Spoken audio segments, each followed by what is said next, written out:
everybody, what's up? This is Retrokid Reviews. Hoping my 4K or whatever doesn't show the dirty, obviously went to work hands, but still no retro review for the Judge Dredd movies. Turns out, looking for any of them to be viewable that without having to use piracy or some other high seas.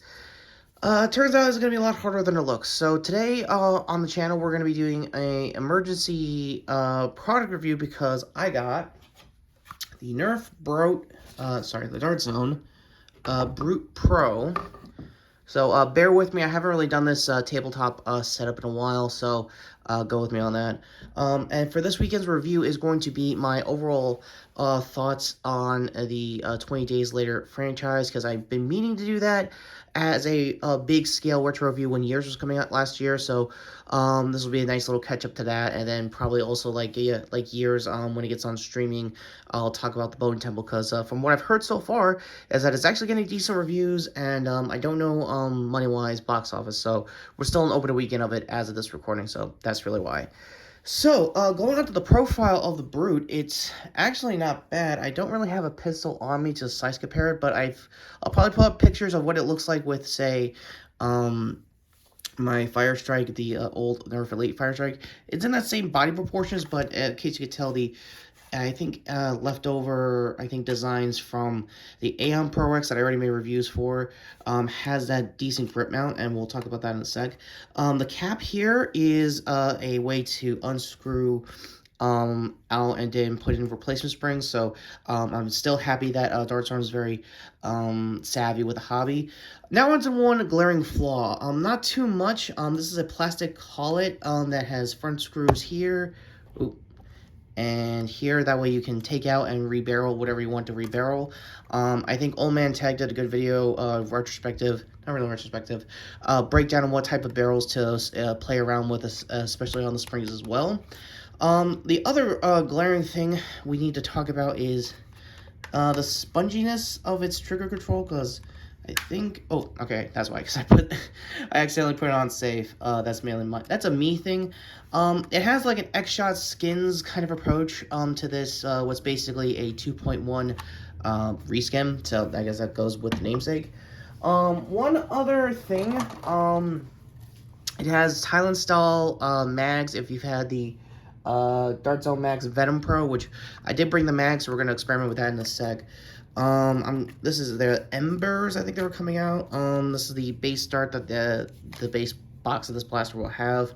And at under $25, this is pretty decent for what it is. You get 2 mags of this, a PCAR, and iPro, which again, I'm very happy that Dart Zone's making this more and more standard issue. And also, it has adjusters. I already talked about this with previous Dart Zone blasters, so I'm not going to harp on too much about that. So, already in pretty easily. It's a very nice snug fit for mag and grip blaster, so if I can show it off like this, that's a decent shot, but I think with a little more wear and tear this is going to get, time goes on with whatever darts type you have.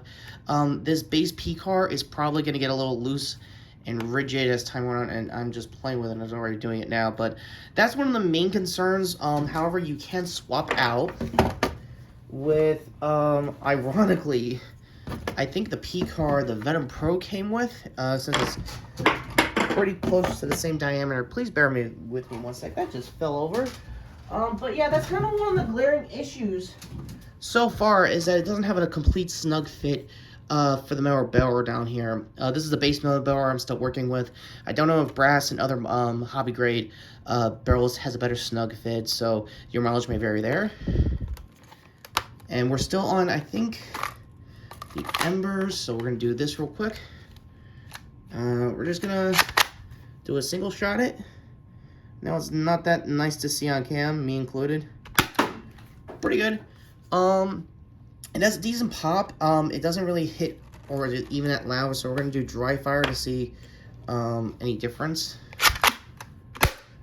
Actually, a fairly sized pop as well. It's not ear-breaking for any younger, kids in the hobby, so that's good there. Decent pick of tennies. I don't know where to go with it sights-wise, but I do have my backup sight, ironically, I think also from another Dart Zone blaster. I think my Jurassic Park, or no, I think this is from the Nexus. And right away, yeah, that's a better sight picture. So that's kind of where we are. So ultimately, it's a nice blaster. For $25, you're getting a lot for it. I'm gonna finish this video with proof that you can do Venom Pro mags on it, and we're gonna throw in I think the Venom Pro's P-car as well with the raised sight. And right away from the sight and the profile, just looks a lot better. So ultimately, it has a few hiccups. I think Qualcomm mentioned it as well, and I think most Nerf people in the hobby who got blasters early from Darts on to do sample reviews pretty much had come to the, oh my god.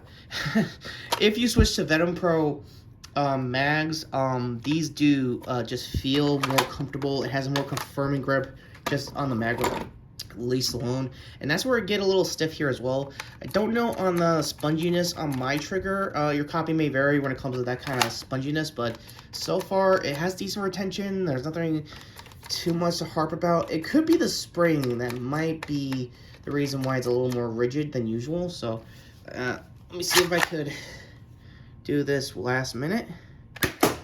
And then, oh yeah, it has slam fire, by the way. So you hold the trigger like usual. You know for those who don't know the orientation, hold trigger down and try to get this on cam. It's fairly consistent. I don't know how much range you're losing. We're not gonna do chronograph results because I forgot to charge this over the holiday. So we'll get to that probably in the shorts if I get time for that. So overall, as a rating for this blaster goes, on its base self, if you don't have previous Darts on attachments and if this is your first blaster, it's a decent 8 out of 10 regardless. My only hiccup is going to be the mag proportions for this. I feel like 6 is just a little too short for a backup sidearm you're going to probably have for wars and stuff like that, hence why you need the Venom Pro mags. I don't know every single Talon style angle mag it is compatible with. I think other people in the hobby have probably made comparison videos to those mags. So I think Grimm's might have done a decent breakdown of this as well, and I think he also broke down some new blasters because I'm very much aware of the One Piece Going Merry Hammershot adjacent blaster that apparently is bringing back an old friend for some weird reason. Elite Darts for that blaster, so we'll talk about that next time. Probably when Season 2 finally drops for the Netflix series. So, this is it. What do you guys think overall with this blaster? Do you think this is a decent pickup? If you're at a local Walmart, I say yes for $25. With the slight hiccups you get with the P-car, I'd say wait on sale for like 10 to 15, and you'll still get the same adequate, you know, decent time.